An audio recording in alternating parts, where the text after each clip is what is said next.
mientras van poniendo la presentación y se puede ir visualizando, les comento un poco el plan de la conferencia.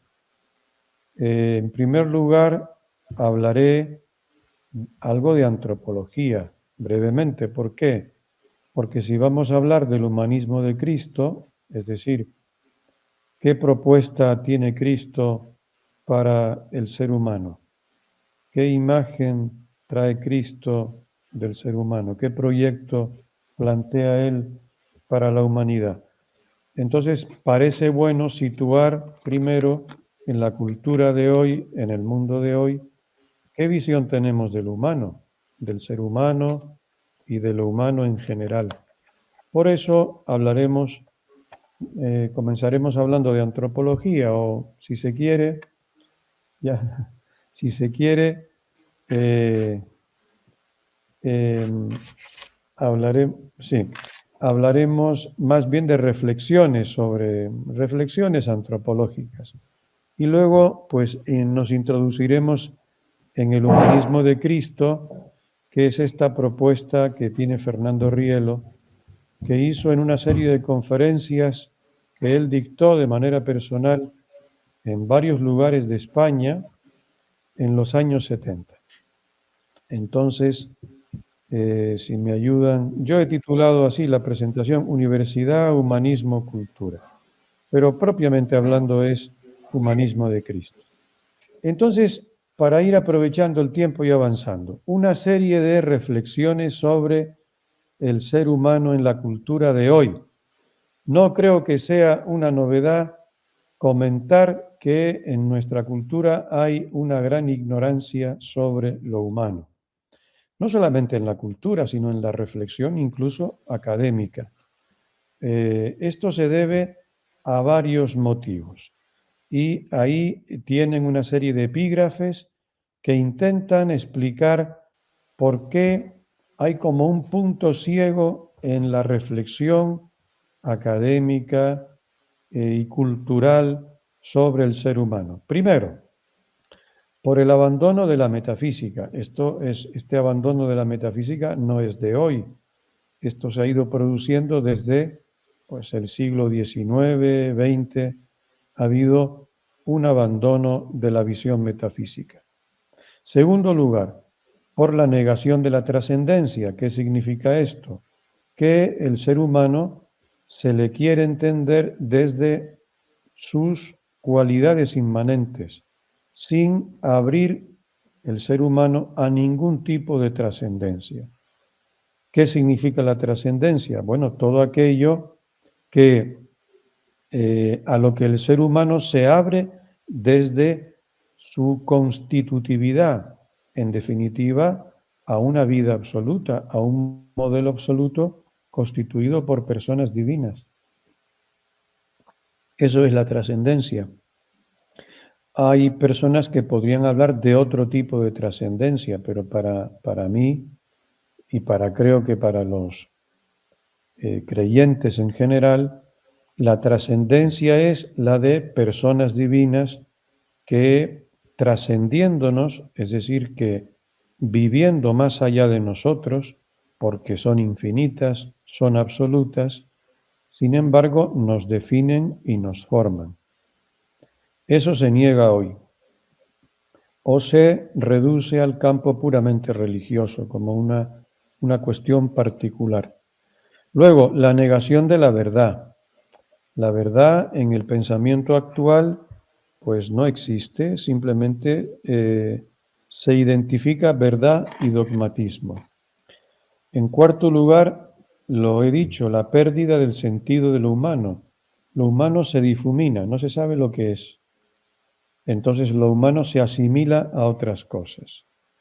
El cierre en la infinitud. ¿A qué me refiero con esto del cierre en la infinitud?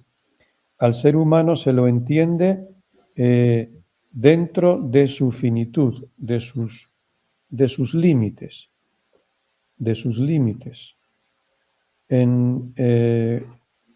Además, se evitan las últimas preguntas. Esto está relacionado también con los dos primeros puntos, el abandono de la metafísica y la negación de la trascendencia.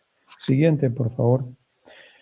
3 elementos más de precariedad cuando hablamos de lo humano.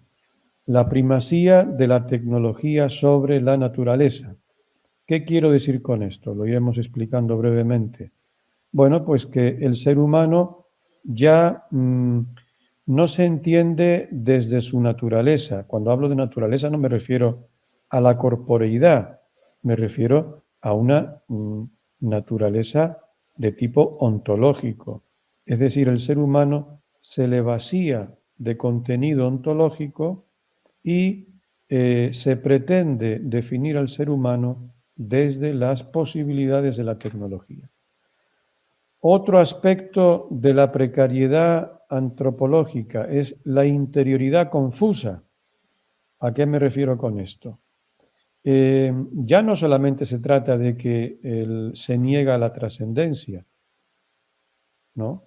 Y por tanto el ser humano no se entiende desde su apertura a una dimensión trascendente, desde su relación constitutiva con un modelo absoluto, sino que incluso la interioridad psicológica del ser humano es una confusión total. Y no estoy exagerando, ya lo veremos. Y por último, se abandona cualquier intento de definición de la persona humana. ¿Por qué? Por toda la confusión. Sí, sigamos. Brevemente, ¿no? Yo prometo que terminaré a las 11 para ser fiel al horario que me han propuesto, a pesar de que hemos perdido un poquito de tiempo. Vamos a ir viendo muy brevemente estos elementos, estas notas de reflexión sobre el ser humano y sobre por qué el ser humano es hoy en la reflexión universitaria, académica, es un punto ciego, ¿no? Es algo sobre lo cual no tenemos ninguna claridad. Primero, gravísimo, el abandono de la metafísica. Y para no tener que explicarlo yo, he puesto un par de citas de Jesús Conil. Es un profesor de filosofía español. Leo la cita porque está muy bien explicada. Dice así Jesús Conil en un libro que se llama El crepúsculo de la metafísica. Dice así: asistimos a un cansancio cultural en lo que concierne al interrogarse sobre la realidad. Sociológicamente no interesa ningún planteamiento metafísico. Lo que mueve es el éxito más inmediato posible, la eficacia, el pasarlo bien, la satisfacción inmediata del tener, acaparar, poseer y dominar. Poco importa el ser, la realidad y la verdad. Mejor no se puede decir, ¿no? Como lo dice Jesús Conil. Es decir, hay un cansancio cultural que se traduce en la pereza por reflexionar sobre cuestiones de calado, el ser, la realidad y la verdad. ¿Qué es lo que importa? Lo inmediato, el bienestar, el éxito, el pasarlo bien, el acaparar, el tener. Desde estos presupuestos es imposible ninguna reflexión de tipo metafísico. Siguiente, por favor. Otra cita de Conil, que no tiene desperdicio. Parece que la metafísica no cumple su función originaria y primigenia, proporcionar el conocimiento de la realidad. Si la metafísica es la teoría de la realidad, parece ser que han aparecido otros saberes que nos capacitan mejor para tal fin. Esto que dice Jesús Conil, sin embargo, es como una crítica bien fundada a la metafísica histórica. En buena medida, ¿por qué la metafísica declinó? En definitiva, porque tampoco cumplía bien su propósito. ¿Qué se le pide a la metafísica? Que explique la realidad. La metafísica para Fernando Rielo es la ciencia del modelo absoluto. Es la ciencia de la definición absoluta. ¿Por qué modelo absoluto se puede hacer equivalente a definición absoluta? Porque el modelo absoluto es la definición absoluta de sí mismo y de todo lo que no es él. Fundamentalmente de la realidad que está adextra de sí mismo. ¿Y cuál es esa realidad? Pues la realidad creada. La realidad creada solo se puede explicar desde una definición absoluta que es el propio modelo absoluto, que ya dije antes que es un modelo constituido por personas divinas. Como la metafísica histórica no pudo cumplir su propósito, pues simplemente se la archivó, se la descartó. O sea que es también culpa de la propia metafísica histórica, no de la metafísica, sino de la metafísica tal y como se fue desarrollando en la historia hasta que decayó de manera cuasi definitiva. Siguiente. Otra cita de Conil, pero bueno, es insistir en lo mismo. Sigamos, por favor, la siguiente. Pensemos un poquito. Aquí tenemos una cita de un filósofo español, Ortega y Gasset. Yo he puesto estas citas como son pensamientos, ¿no? Como para hacer un alto en el camino y pensar un poco, ¿no?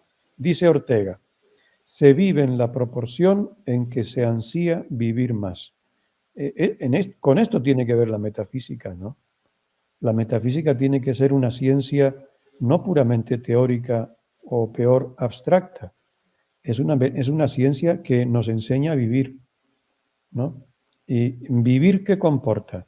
Interpretar el mundo, cuestionarnos por la realidad.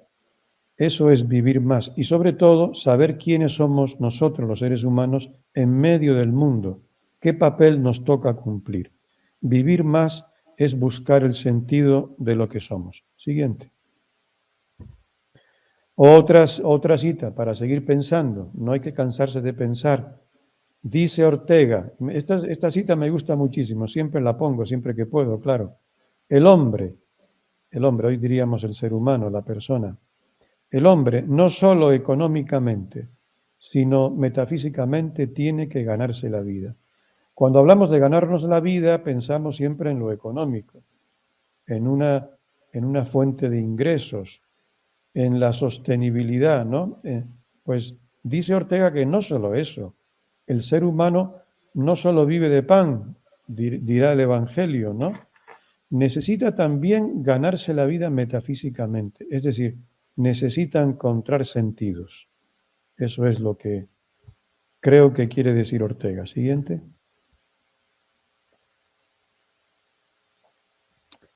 ¿En qué ha derivado la caída de la metafísica? En una antropología precaria, puramente formal, funcionalista y fenomenológica. Solo interesan los fenómenos, explicar fenómenos y ver lo que funciona, pero no nos planteamos el fundamento. También la antropología necesita un fundamento. Adelante. Rielo. Rielo es un filósofo interesantísimo. Bueno, para nosotros es clave, para los misioneros identes, pero no solamente, sino que ahí ya en muchas universidades se estudia el modelo genético, que es la propuesta metafísica de Fernando Rielo.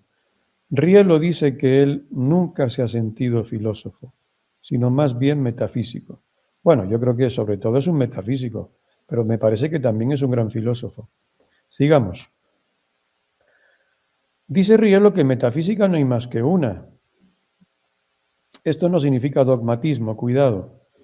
Si la metafísica es la explicación de la realidad es una. Otra cosa es que sea compleja, en eso estamos de acuerdo. La realidad no es simple, es compleja. Nuestra realidad creada es compleja.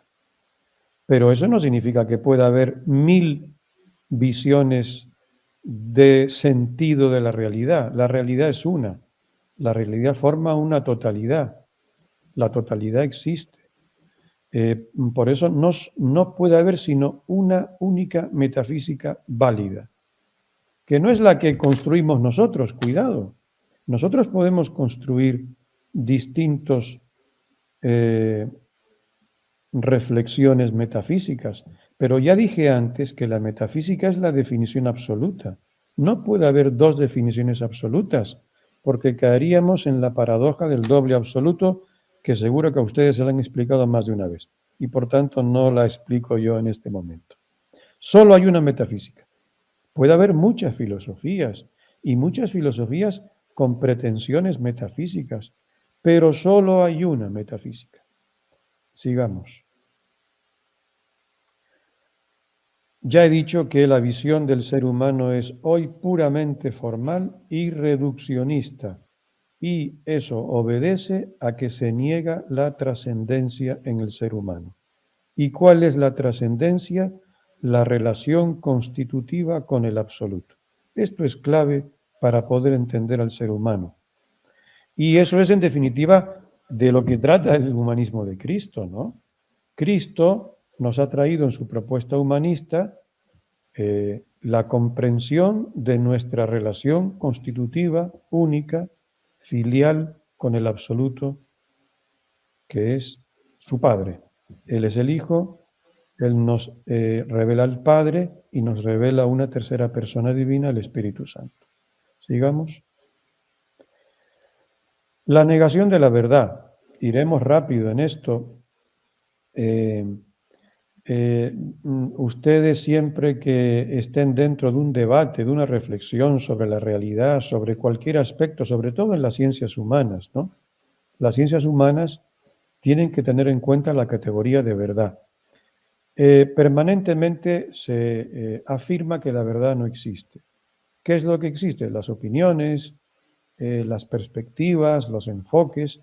Desde luego que eso es importante, ¿no? Yo pienso que es importantísimo en las ciencias humanas abordar un problema desde distintos enfoques, pero no se puede por eso negar la verdad. La verdad no niega que podamos tener perspectivas distintas. Es como, qué sé yo, es como un paisaje. Yo un paisaje lo puedo ver desde ángulos distintos, pero el paisaje es uno. Otra cosa es mi ángulo de visión, que puede variar. Lo mismo sucede con la verdad. La verdad existe. La verdad sobre el hombre existe. Hay una verdad última sobre el ser humano y sobre la realidad. Luego hay distintas perspectivas y enfoques. Vean lo que dice un autor español, Melik. Dice, él se ocupa mucho de la ética en la educación. Miren qué citas, ¿no? También muy interesantes, por lo que ilustran lo que yo estoy afirmando, la negación de la verdad. Cuidado, cuando afirmo la negación de la verdad, no quiere decir que yo niegue la verdad, sino que este es un rasgo de la cultura actual, eso es lo que afirmo. Para mí la verdad existe. Dice Melik, propondré una educación ética basada en la sabiduría de lo incierto, sin verdades absolutas e intemporales.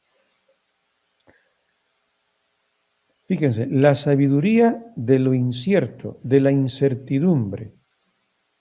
Yo creo que la sabiduría no puede brotar de la incertidumbre, de la confusión, de la duda, de la carencia de certezas. La sabiduría brota de la aspiración a la verdad, de la búsqueda de la verdad.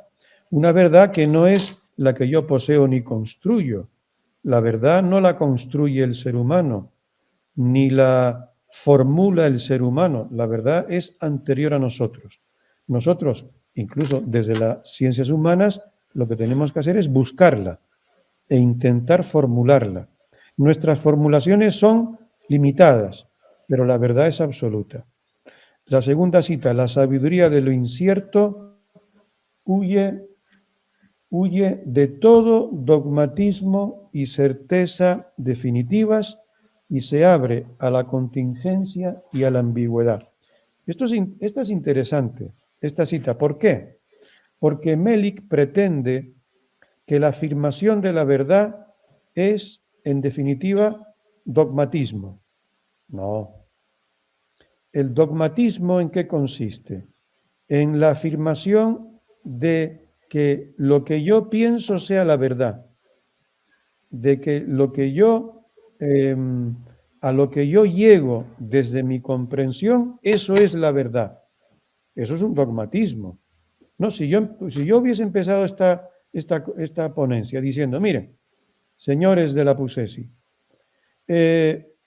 lo que yo voy a decirles en esta conferencia es la verdad absoluta. Dirán, ustedes dirán, bueno, este señor es un dogmático y lo dirán con razón, ¿no? No se puede hablar así. No se puede hablar así, eso es inadmisible. Yo no puedo pretender que yo tengo la verdad absoluta, eso es dogmatismo. Pero afirmar que existe una verdad absoluta y que tenemos que ponernos en el camino de su búsqueda, eso no es dogmatismo.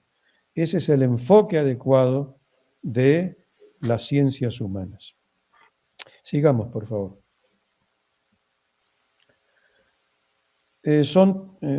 Sigamos, siguiente diapositiva. Podemos ver la siguiente diapositiva. Otro elemento de la precariedad de la reflexión sobre el ser humano es ese. No sabemos qué es lo humano.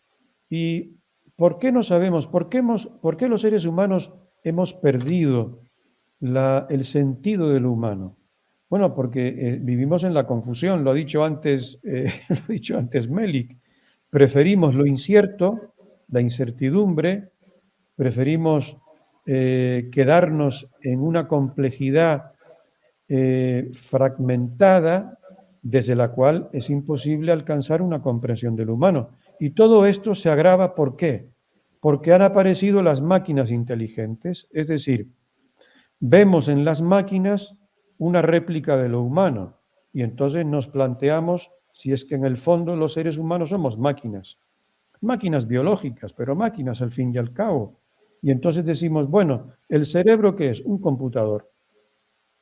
¿Y el ser humano qué es? Una máquina biológica. Es un postulado que no ilumina muy bien lo que es el ser humano. No sé ustedes, yo no me siento una máquina, ¿no? Más bien, constantemente sentimos que somos frágiles, pero desde luego somos mucho más que máquinas. También contribuye a la pérdida del sentido de lo humano el que el ser humano se ha entendido desde su animalidad. A todo esto ha contribuido la teoría evolucionista. Darwin pretendía que el ser humano no era sino un animal muy evolucionado, el más evolucionado de todos, y que por tanto entre los animales y los seres humanos no hay ninguna diferencia esencial, sino solamente de grado. Y hay mucha gente entonces que simplemente dice que el ser humano es un homínido, un animal muy evolucionado. Claro, si somos animales, ¿qué nos diferencia de los demás animales? Nada. Simplemente que estamos más evolucionados, que tenemos un cerebro más evolucionado. Tampoco esto contribuye a entendernos como seres humanos. Siguiente lámina. El cierre en la infinitud, esto me lo he inventado yo, esta fórmula, ¿no? El cierre en la finitud, quiero decir. ¿Qué significa el cierre en la finitud? Que el ser humano se ha venido a definir a sí mismo en lo menos, no en lo más. Por eso me pregunto aquí yo, ¿qué nos define? ¿Lo más o lo menos? ¿No? Rielo se hace mucho esta pregunta, esta forma de preguntarse es de Rielo. ¿Qué nos define? ¿Lo más o lo menos? Nos define lo más, ¿no? Siempre decimos, los seres humanos somos más, ¿no? Le decimos a una persona que se está planteando sus posibilidades, tú puedes, ¿por qué? Porque eres más que tus limitaciones, eres más que tus circunstancias, somos más, ser más. Ese es un lema de nuestras universidades, ser más. Rielo dice que al ser humano lo define lo más. ¿Y por qué eso más nos define? Porque el ser humano, no siendo ni finito ni infinito, es un finito abierto al infinito. ese infinito nos inhabita, es el modelo absoluto, que siendo trascendente a nosotros, vive más allá de nosotros, vive en la realidad absoluta, sin embargo también se inmanencia en nosotros en virtud de la divina presencia constitutiva, que estoy seguro que ustedes ya conocen por conferencias anteriores. Sigamos. Se eluden las preguntas últimas, el sentido de la vida, el origen, el destino, qué hay después de la muerte. Sigamos. Ya dije antes que otro elemento que confunde la reflexión antropológica actual es que se pretende que la tecnología forma una nueva naturaleza, ¿no? Incluso, fíjense, hoy se dice que la tecnología puede entrar en la evolución del ser humano. No sé cómo eso puede ser posible, pero bueno, lo dicen, ¿no? Hay una empresa de Elon Musk, que desarrolla, si no me equivoco, el carro inteligente, el carro que se conduce a sí mismo, ¿no? Sin conductor. Hay una empresa que se llama Neuralink que está desarrollando un implante neuronal que se pretende que será dentro de poco la interfaz cerebro-máquina. Es decir, que si eso fuera posible, ¿no? Si eso fuera posible, se podrían descargar programas en nuestro cerebro. Y entonces, pretende esta gente, las posibilidades del cerebro humano serían, bueno, impensables, ¿no? Potenciadas por programas informáticos. Y ya se propone una nueva especie humana. No un hombre nuevo, siempre en la reflexión se ha hablado del hombre nuevo marxista, el hombre nuevo de las revoluciones. Bueno, pues ahora se habla de un hombre nuevo, pero no en el sentido de que sea el mismo hombre entendido de otra manera, no, un hombre diferente, una especie distinta, el Homo digitalis o el transhumano, una nueva especie. Vamos hacia una nueva especie en la evolución humana. Todo esto es ciencia ficción, si me permiten un juicio un poco así espontáneo. La interioridad confusa, esto me lo voy a saltar. Simplemente no se entiende la interioridad humana. Miren esta cita de Gevaert.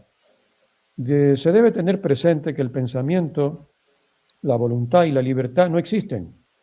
No existen, dice este señor. Son abstracciones. Lo que existe es un sujeto humano concreto e inconfundible que piensa, quiere, ama, etc. Pensar, amar, querer son modos de ser del sujeto personal. Bueno, por lo menos salva el sujeto. Hoy también la reflexión antropológica niega que exista un sujeto humano, porque hablar de sujeto es hablar ya de una entidad ontológica, y hoy se niega la ontología. Hoy lo que existe es un cerebro, nada más. Y el cerebro crea la impresión de unidad subjetiva, pero no existe el sujeto. Sigamos. Sigamos. Más adelante, sigamos, para no emplear demasiado tiempo en esto. Miren, por ejemplo, el pensamiento estructuralista, Foucault, que se desarrolló en los años 60, ¿no? Sobre todo 60, 70. El principal responsable de la eliminación del sujeto humano como categoría fue el estructuralismo. Dice Foucault, esta cita ilustra la eliminación del sujeto. El hombre es un concepto reciente, el hombre como sujeto tendría que decirse, ¿no? Esto no es una cita literal, perdón, es una cita no literal.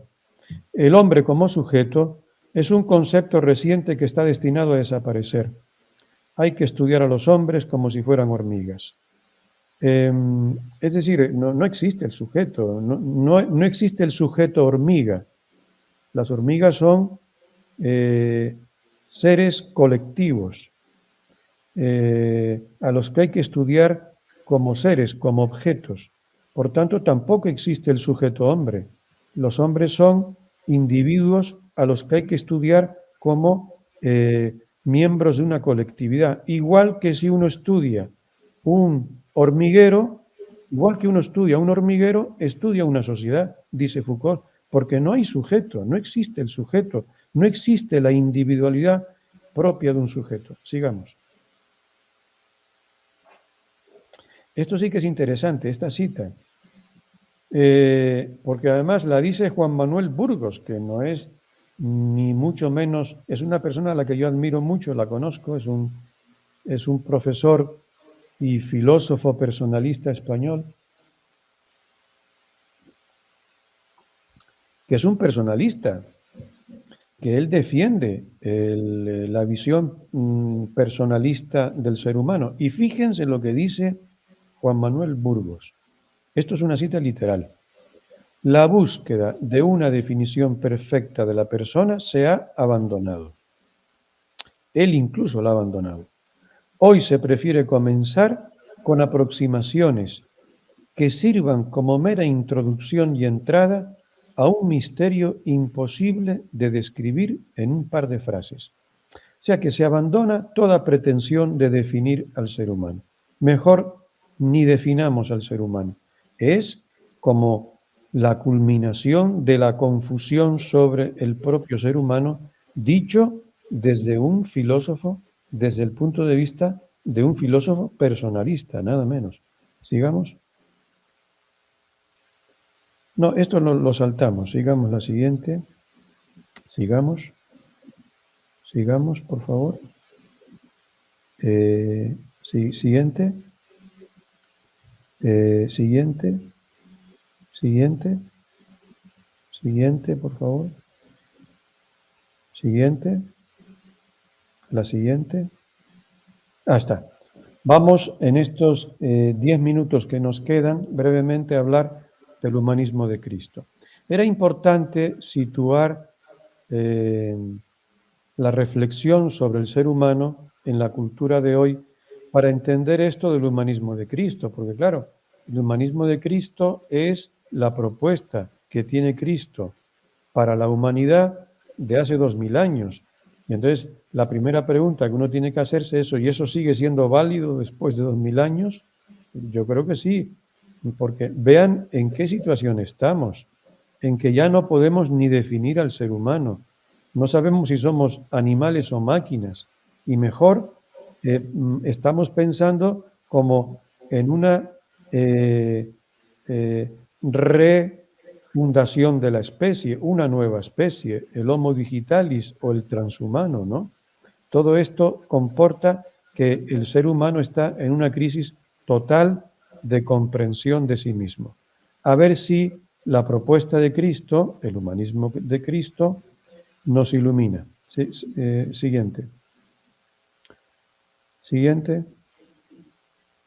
Bueno, Jesucristo en su humanismo va al fundamento y a la definición de ser humano. Jesucristo, a través de su humanismo, nos aporta la mejor definición del ser humano. Y es una definición que va al fundamento. Por tanto, si Jesucristo viviera hoy y le dijéramos que definiera al ser humano, él lo definiría. No tendría ningún miedo de definir al ser humano, ni ningún miedo de ir al fundamento. El ser humano es hijo de Dios. Esa es la definición de Jesucristo. Es hijo de Dios, por tanto, es una criatura deitática. Deitática. Definida y constituida por las personas divinas que lo inhabitan y le dan rostro personal.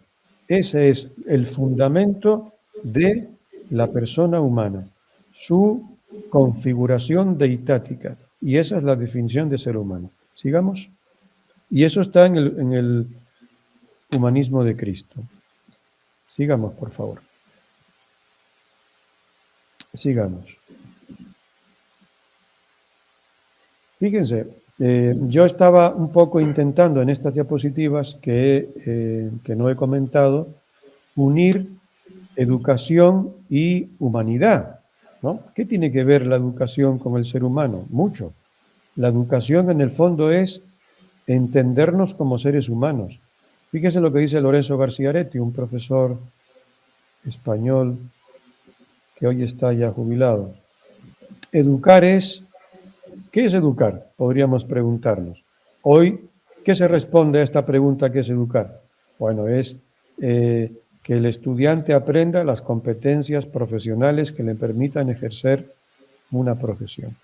Eso es lo que hoy se contestaría. Pues miren lo que dice un pedagogo que todavía está vivo, afortunadamente, ¿no?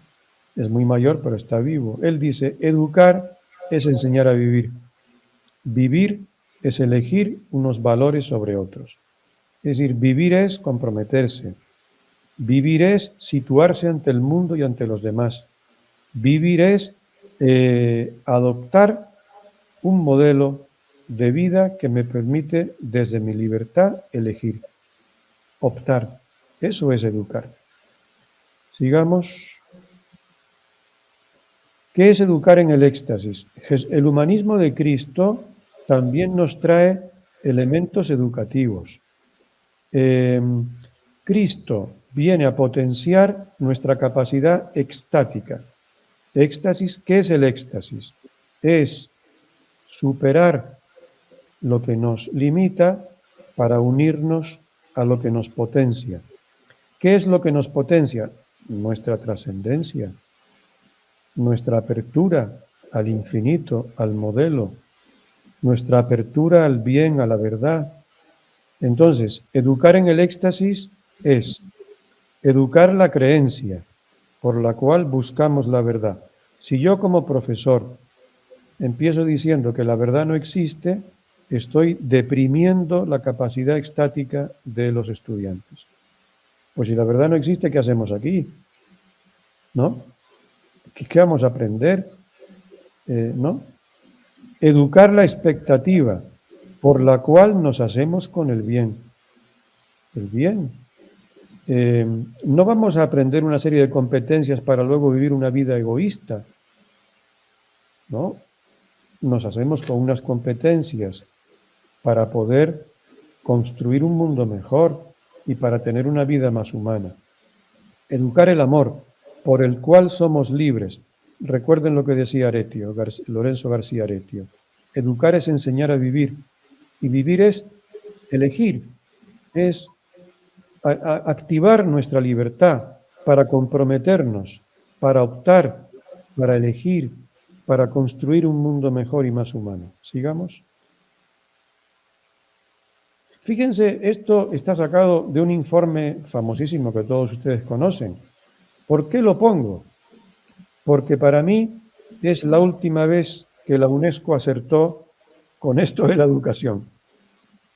Es decir, acertó en el sentido de que ofreció un enfoque integral de lo que es educación. Después de esto, creo, tampoco es que esto que estoy afirmando no es una afirmación absoluta, tendría yo que investigar todas las declaraciones de la UNESCO, pero bueno, de lo que he acertado a ver después de esta declaración de la UNESCO, del informe de Lors, que la UNESCO hizo suyo, se ha empobrecido la visión de la educación, más a lo competencial. No estoy criticando las competencias, cuidado, pero educar no es solo transmitir competencias profesionales o digitales o informacionales, es más. Fíjense, la educación a lo largo de toda la vida se basa en 4 pilares. Aprender a conocer. Aprender a conocer, hoy diríamos que es aprender a aprender. Aprender a conocer, decía entonces el informe. Aprender a hacer. Estas son las competencias más bien de tipo profesional. Aprender a convivir. Aprender a ser. Fíjense lo que dice la UNESCO. Claro, es del año 96. Aprender a ser. ¿A ser qué? A ser persona. A ser seres humanos. Para eso tenemos que saber quién es el ser humano. Sigamos. Ya vamos terminando. El fundamento de toda educación solo puede darse en la relación entre personas. No lo comento más, pero creo que es una afirmación fundamental.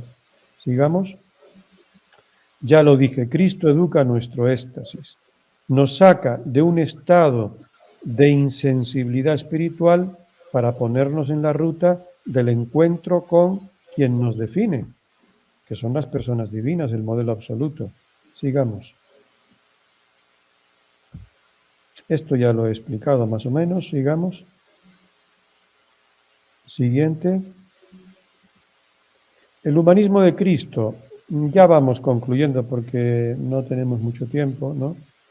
Pero miren, en estas 4 afirmaciones se entiende la propuesta de Cristo, que Rielo llama el humanismo de Cristo. Ojo, no es el humanismo cristiano. ¿Qué es el humanismo cristiano? Son las distintas propuestas que los pensadores cristianos han hecho.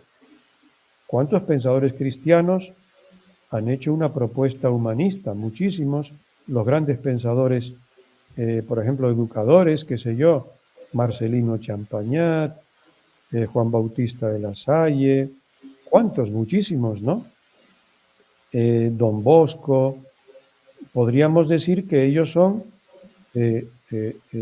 diríamos, su propuesta es un humanismo cristiano, pero no es el humanismo de Cristo. El humanismo de Cristo es el humanismo que propone Cristo en su Evangelio. No confundamos esto, por favor. Por tanto, ¿en qué consiste el humanismo de Cristo? Primero, en que Cristo encarna todos los valores humanos y los potencia. Ese es el primer postulado del humanismo de Cristo. Cristo encarnó todos los valores humanos y los potenció.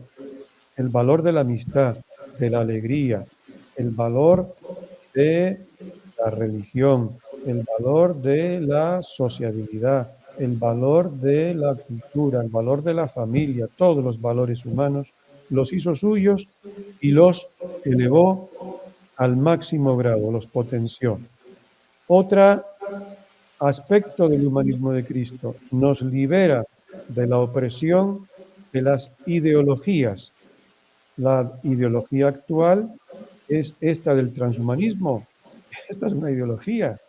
Cristo nos liberaría hoy de esta ideología opresiva que nos convierte en hombres digitales, como si la tecnología digital fuera nuestra tabla de salvación.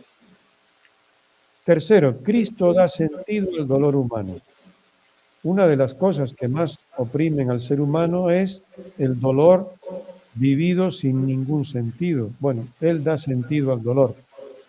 Claro, explicar cada uno de estos puntos llevaría otra ponencia, pero eso ya, bueno, o sea, imagino que ya desde la PUSESI pues irán articulando más conferencias, porque esto es, explicarlo todo llevaría muchísimo tiempo. Y Cristo nos presenta la verdadera metafísica. ¿Recuerdan lo que dije, o lo que decía Rielo, de que metafísica solo hay una? La primera pregunta que tenemos que hacernos es: ¿y dónde está esa metafísica? La que presenta Cristo en su humanismo. Cristo sabe que necesitamos una metafísica y Él la presenta. Avancemos y explico alguno de estos aspectos así muy brevemente. Esto ya está explicado. Sigamos. Ya he dicho que Cristo nos libera de la opresión de las ideologías.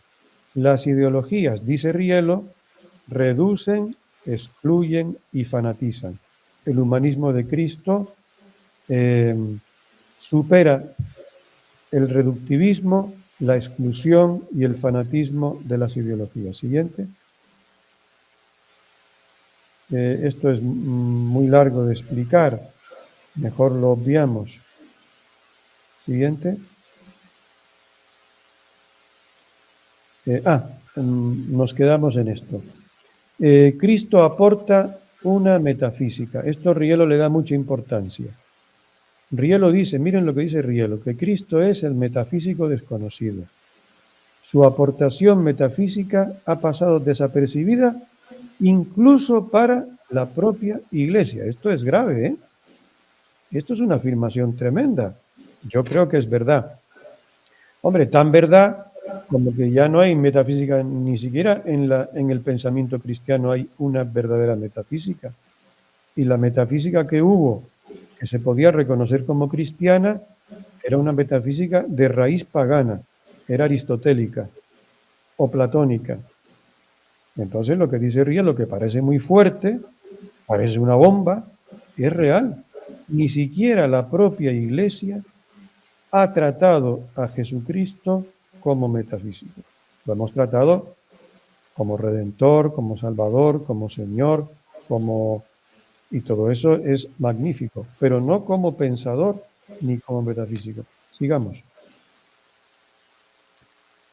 Otra cita literal de Rielo, simplemente la leo porque es que comentar esto es casi como rebajar la cita. Cristo eleva el campo del pensamiento a alturas tales que ningún otro ser humano ha podido ni podrá ser. Claro, ustedes se dirán, pero bueno, ¿y dónde está el pensamiento ese de Cristo?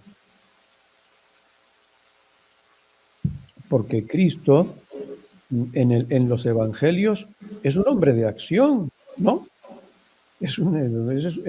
Cristo es, vamos a decir así, un activista del reino de Dios. Él está siempre actuando. Enseña, pero enseñar es también actuar, ¿no? ¿Dónde están los tratados del pensamiento de Cristo? Están, están encerrados en clave en el Evangelio. En las propias enseñanzas de Cristo está codificado su pensamiento metafísico. Hay que descodificarlo. ¿Y eso a quién le corresponde? A los pensadores cristianos, entre ellos Fernando Rielo. Sigamos. Otra cita de Rielo, la vamos a leer. Fíjense, vamos directamente a la cita literal. No tuvo, se refiere a Jesús, no tuvo tiempo suficiente ni vivió en un tiempo y ambiente adecuado para comportarse y expresarse como un filósofo. El pueblo en el cual nació no era culto. Ojo, culto, Rielo no niega que el pueblo de Israel tuviese una cultura, que la tenía. Tenía una cultura, no se puede negar. Pero que no era culto en el sentido académico. No había una academia como sí tenía Grecia mucho antes de Israel. No era culto en el sentido este. Y caracterizado por la filosofía. Eran más bien gentes sencillas del campo. Siguiente. Por tanto, a la gente sencilla no se le puede hablar en clave metafísica. Hay que hablarle en un lenguaje sencillo. Si Cristo hoy se habría presentado en un contexto académico y habría expuesto con rigor su modelo metafísico. Esto no lo digo yo, lo dice Fernando Rielo. ¿Seguimos?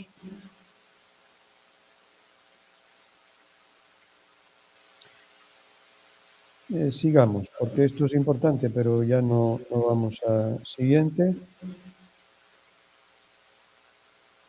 Termino con esto ya. Y con esto ya concluimos. Y si hay preguntas o comentarios o diálogo, pasamos a él. Fíjense lo que dice Rielo. Rielo dice que el humanismo de Cristo tiene un modelo o regla. Es decir, el humanismo de Cristo no es solo un modelo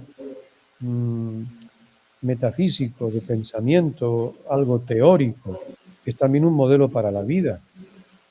Es un modelo de vida, es un modelo vivencial, no solamente teorético, ¿no? Cristo, ya lo dije antes, Cristo es un pensador, pero sobre todo Cristo es un hombre que actúa y un hombre que salva a través de sus actos, de su ser, de su persona, y transforma al ser humano desde lo que hace y lo que enseña. ¿Me entienden? Entonces, el humanismo de Cristo es también un modelo de vida, un modelo para vivir. Es un modelo de pensamiento, pero es también un modelo existencial, vivencial. ¿Y en qué consiste este humanismo de Cristo como propuesta de vida? Ahí está. Sed perfectos como vuestro Padre Celestial es perfecto. Mateo 5:48. Esta es una de las citas que no hay que olvidar nunca. Es clave en el Evangelio. Sean perfectos como su Padre Celestial es perfecto. Cristo propone una perfección no abstracta, sino la perfección del amor que tiene como modelo al Padre. Esta perfección es la clave con la cual podemos interpretar el campo intelectual y moral de la vida humana.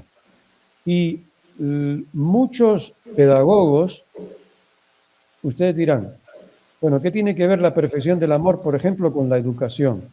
Muchos pedagogos, no solo cristianos, dicen que la esencia de la educación es el amor. Y esto está en la línea del humanismo de Cristo, tal y como Fernando Rielo la propone.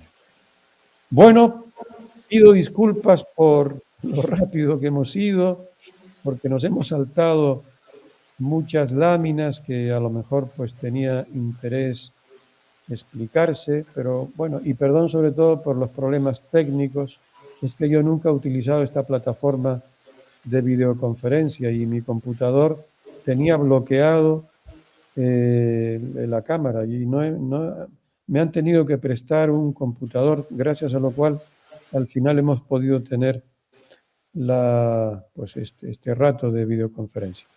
Si ahora ustedes tienen preguntas, magnífico, pues sería interesantísimo preguntas o comentarios o no sé, un diálogo. Adelante entonces.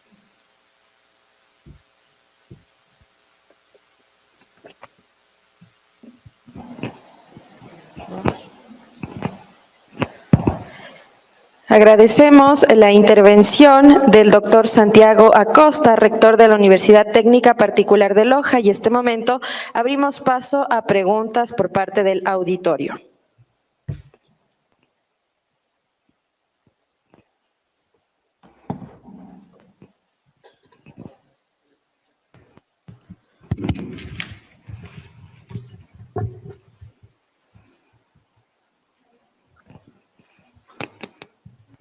Doctor Santiago, buenos días.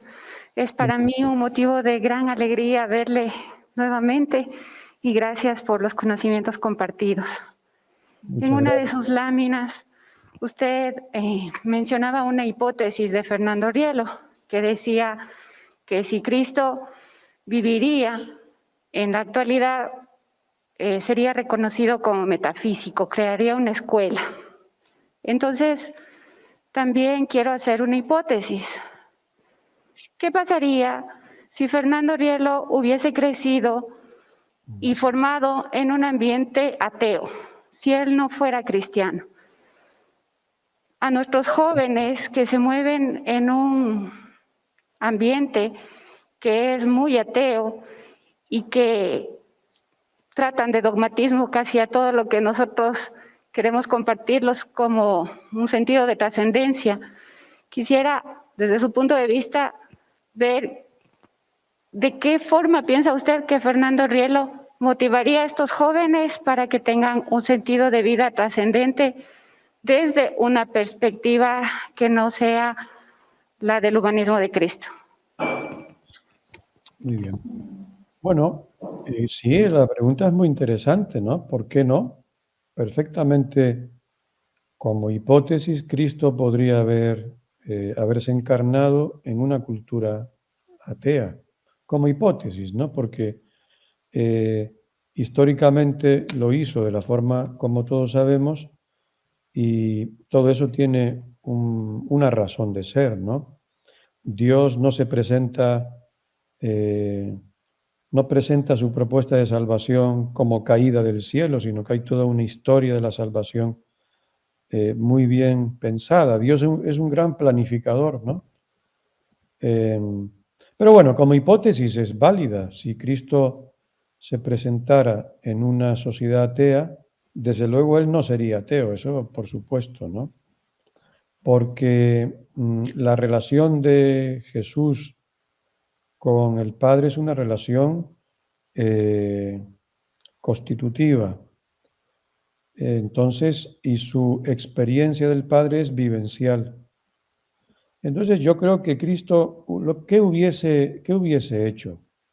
Bueno, hubiese presentado igual su humanismo, hubiese intentado transformar la sociedad en la que él le habría tocado vivir, intentando llevar a través de su enseñanza, de sus gestos, de sus actos, de su forma de vivir, de su forma de relacionarse con los otros, habría intentado llevar a los seres humanos a la mejor comprensión de sí mismo, habría proporcionado a los demás la mejor definición de ser humano, habría intentado ayudar a los seres humanos a comprenderse desde su constitutividad.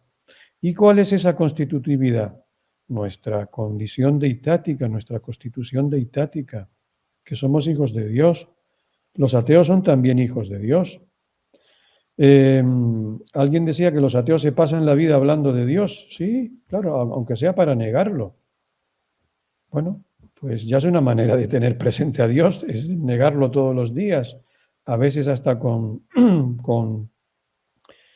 irritación, otras veces con más, en fin, con más parsimonia.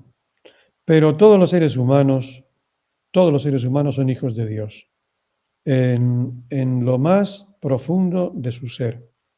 Y si eso es lo que son, debe haber un método, el método es el humanismo de Cristo, de llevarlos a descubrir eso que son, superando los prejuicios. El ateísmo es un prejuicio, el agnosticismo es un prejuicio, porque lo propio del ser humano es la creencia.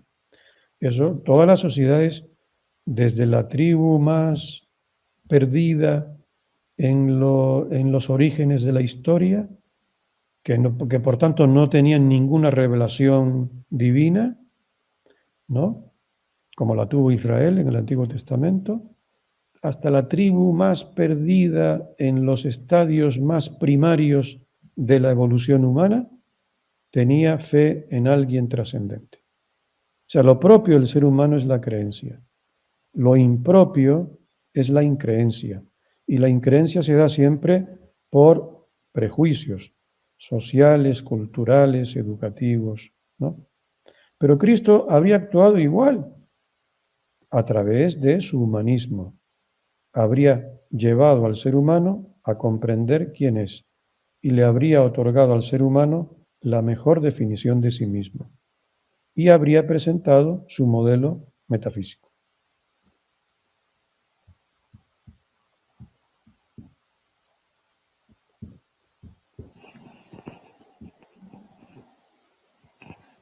Doctor, buenos días. Ana Lucía Tocaín les saluda.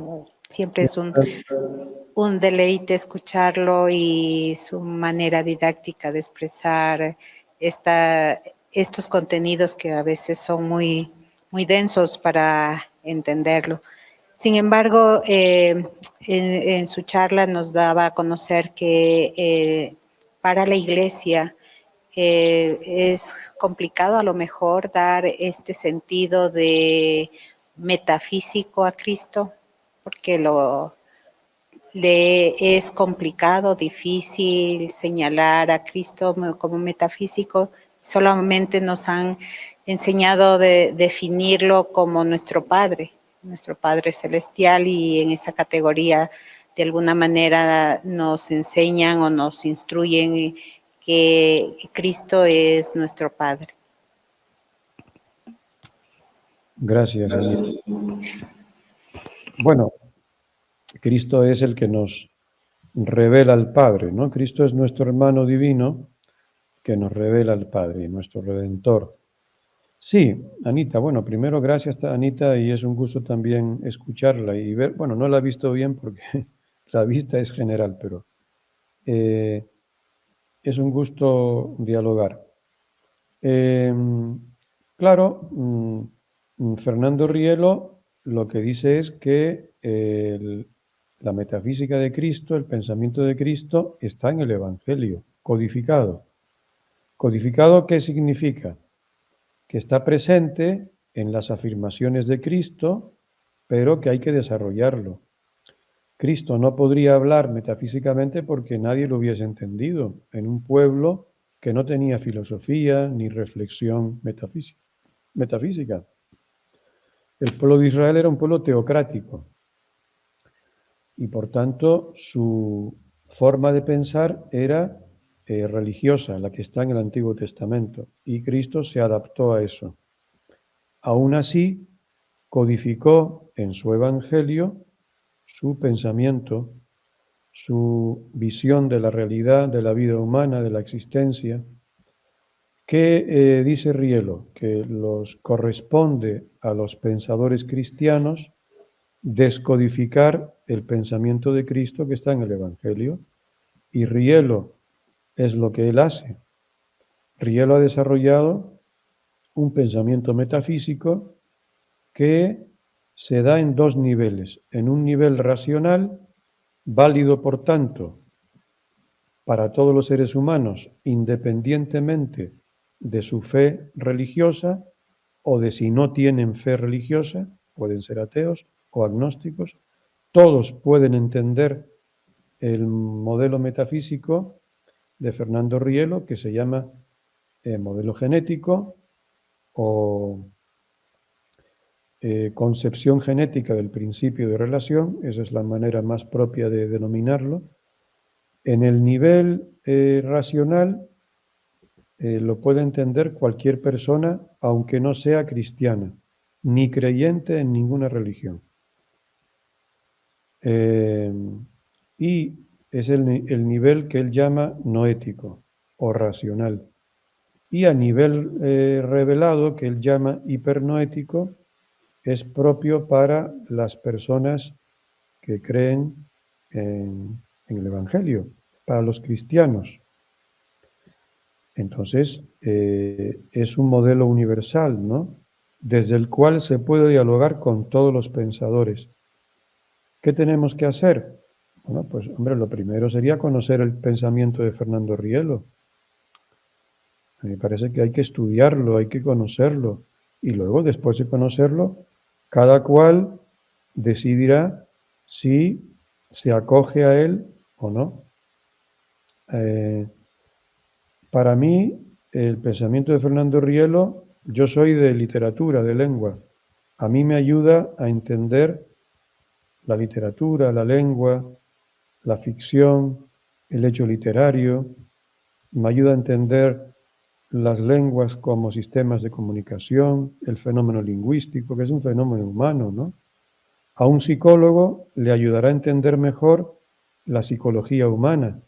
La psicología no habla de espíritu, evidentemente, pero tiene que tener el supuesto de un hombre que es, de un ser humano que es persona. Esto es espíritu psicosomatizado definido por la divina presencia constitutiva. Desde ahí se entiende mejor la psicología, bien sea como una disciplina terapéutica o una disciplina que busca, pues, el desarrollo educativo, en los aspectos organizacionales, y lo mismo podríamos decir de la sociología, de todas las disciplinas humanas, ¿no? Entonces, ahí está la propuesta de Fernando Rielo, para conocerla, profundizar en ella y desarrollarla. También hay que desarrollar el modelo metafísico de Rielo. ¿Cómo? Por ejemplo, aplicándolo a las distintas ciencias humanas.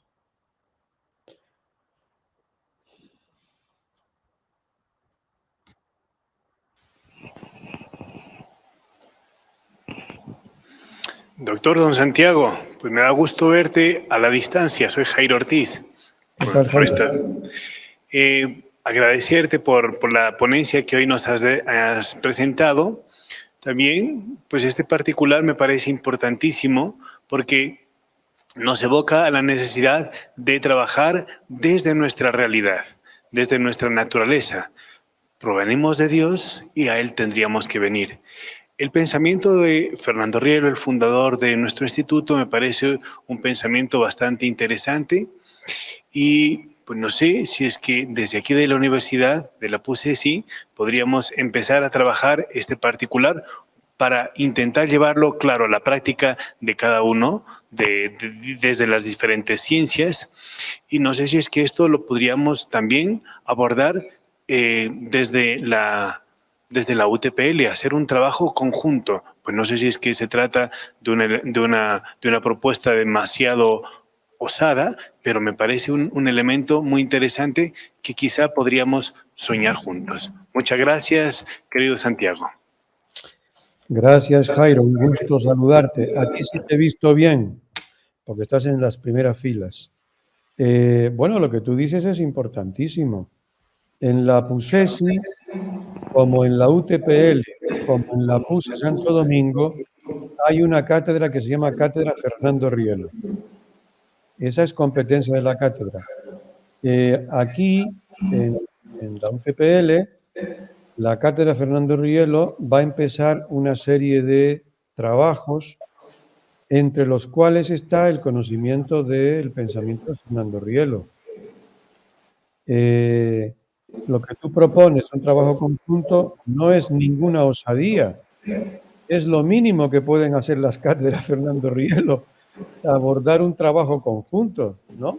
Es lo que hacen todos los grupos académicos de investigación, forman redes, se comunican, plantean actividades conjuntas.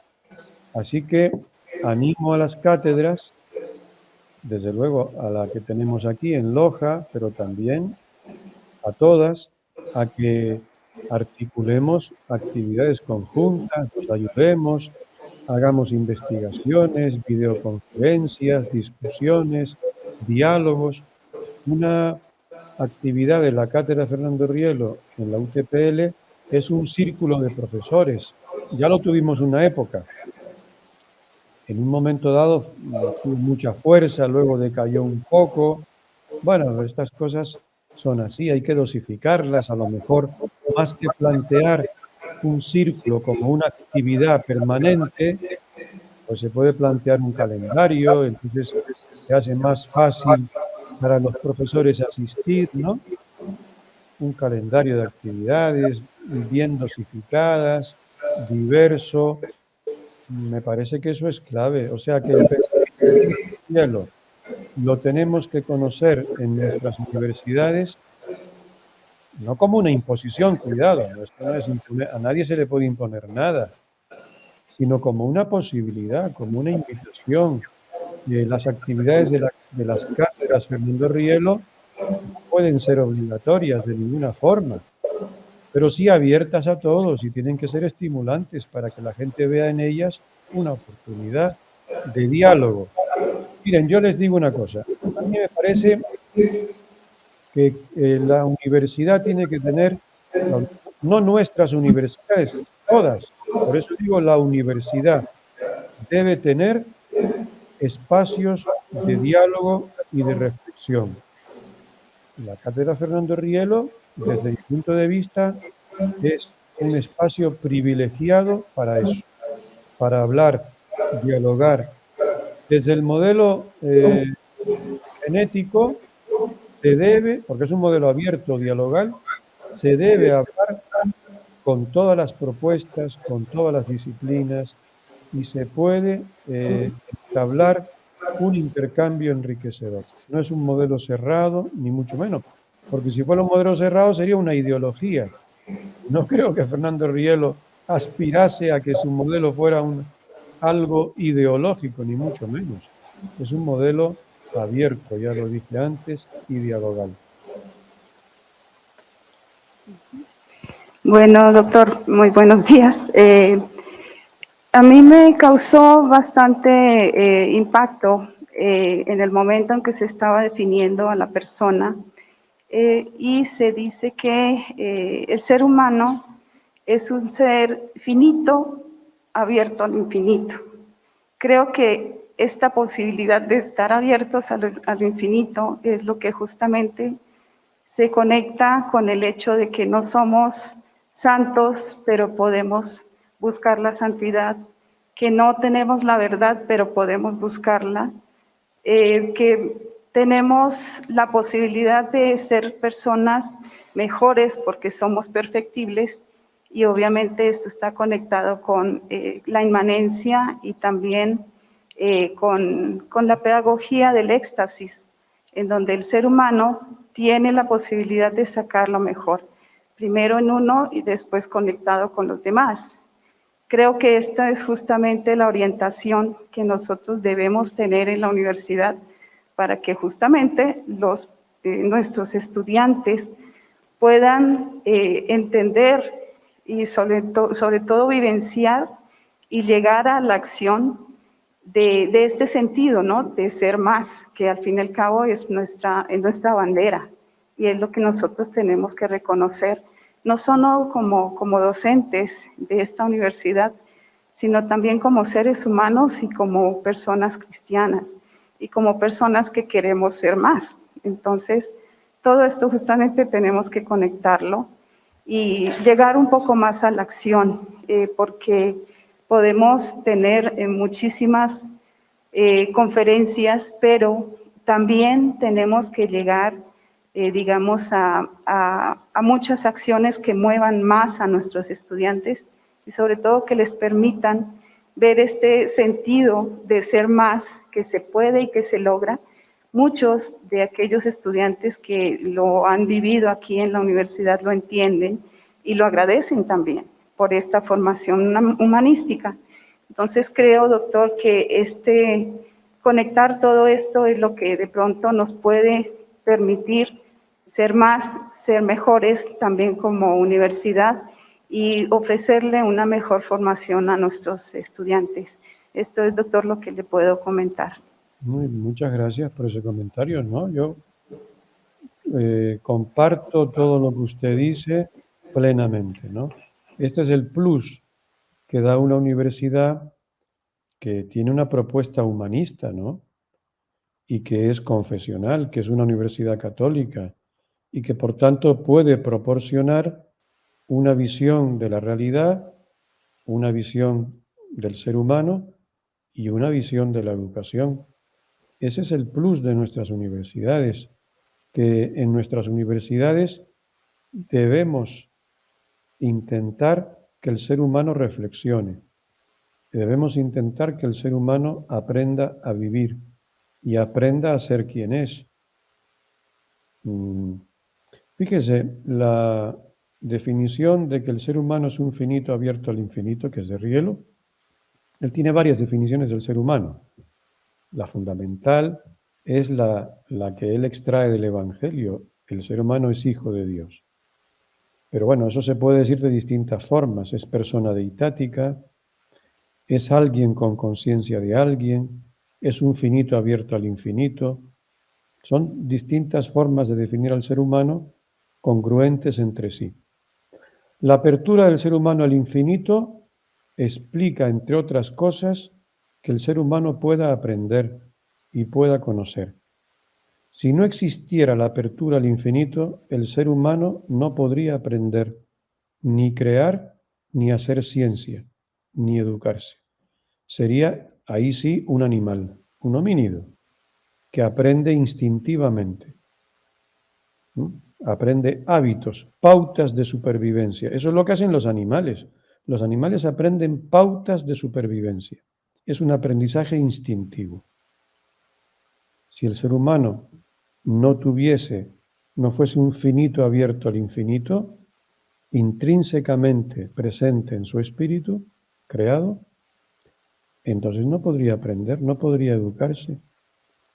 ¿En qué especie animal hay universidades, escuelas, academias, manuales, libros, bibliotecas, bases de datos virtuales? En ninguna, porque los animales no aprenden en el sentido de aprendizaje. El aprendizaje es espiritual.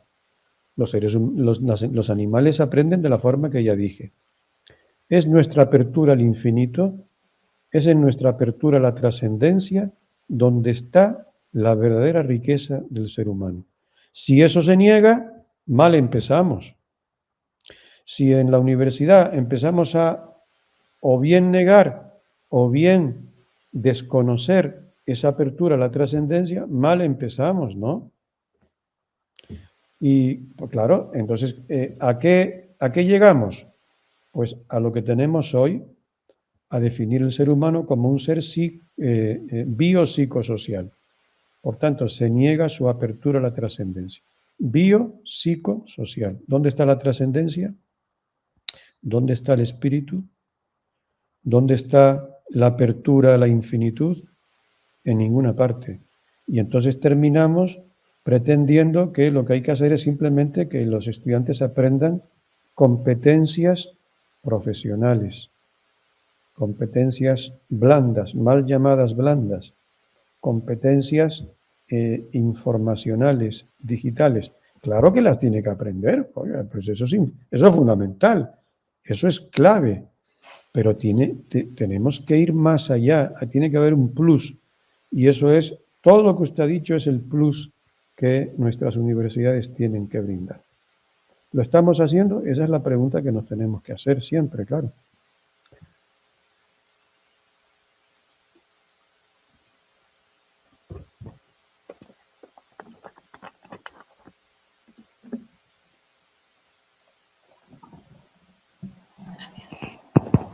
Buenos días, doctora Costa. Soy Sandra Ruiz. Bueno, me ha encantado, entre otras cosas, porque yo fui estudiante de Jesús Conil directamente y de la Cortina. Y Juan Manuel Burgos, pues sí, he tenido la suerte de escucharle. Y me ha quedado algo muy... por una parte me ha dado mucho ánimo porque yo estoy ahora con una investigación en neuroderecho y transhumanismo y poshumanismo, y hay una cosa que me llama mucho la atención y que creo que tenemos que estar muy pendientes, porque el tema del ateísmo, o de la crítica, o de la risa, o de la burla, no solamente es en clase cuando señalamos al otro, ¿no? A veces a los chicos les digo, ¿seguro que hay tanta apertura mental o entre los compañeros? Sí, digo, pero a ver, si tú me ves a mí en la capilla, igual no me lo dices en la cara, pero desde luego que a mis espaldas, que tampoco es que sea una cosa que me quite el sueño. Pero lo que me preocupa es ese trans y posthumanismo, ese neuroderecho no bien utilizado, este señor de Elon Musk, ¿no?, con estas cuestiones que nos dice que nos va a quitar los problemas mentales, cuando en realidad creo que van a hacerse como clases sociales, vamos a desplazar al otro, porque si yo puedo, e incluso esa trascendencia, ¿no?, esa chispa divina, creo que vamos a abrir una puerta de par en par, mal utilizado. Yo soy la primera que reconoce, porque he leído, no soy experta, no soy precisamente la figura más destacada, pero sí que algo de esto conozco y sí quisiera pues como recordar, ¿no?, como recoger o como hacer esa pequeña alerta, ¿no?, decir cuidado porque no es todo tan maravilloso y corremos el riesgo, pues antes las persecuciones eran directas.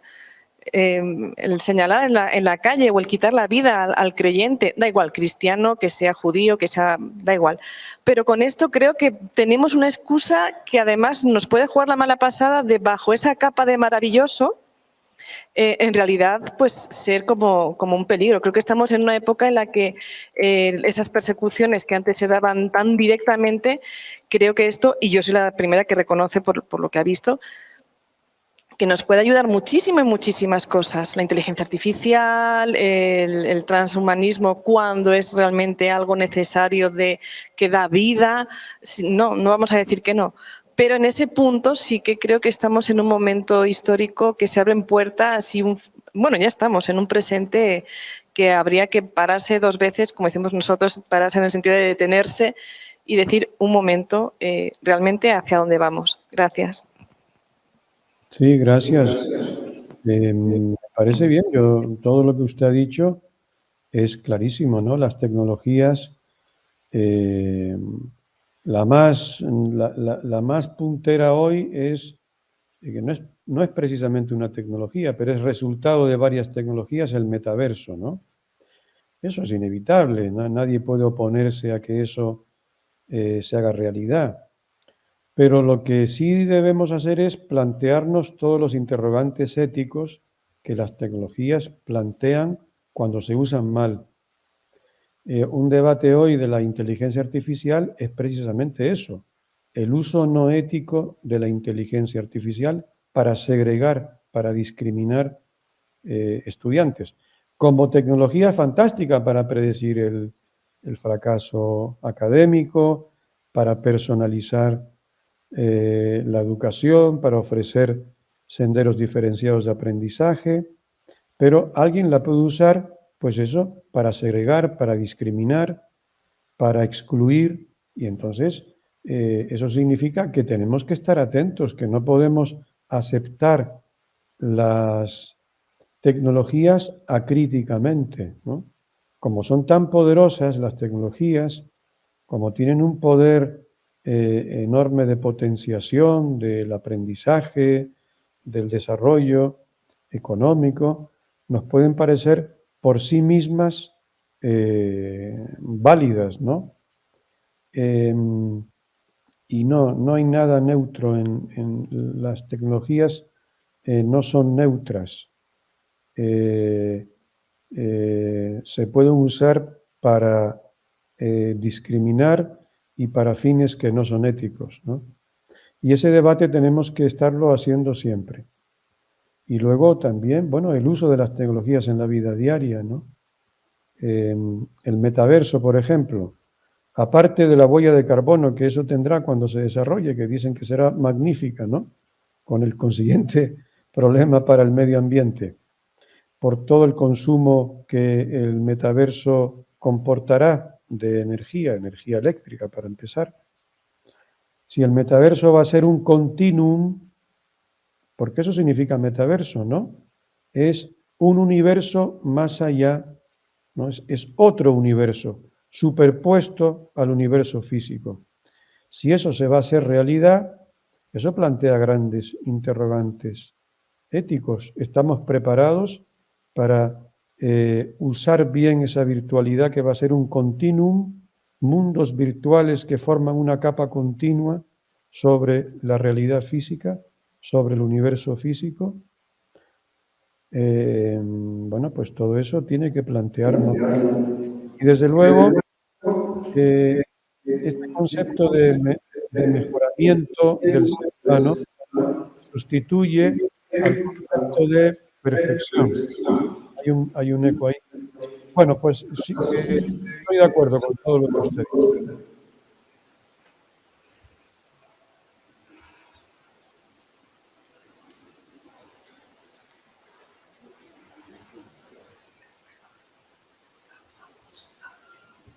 Vamos a dar paso a la última pregunta.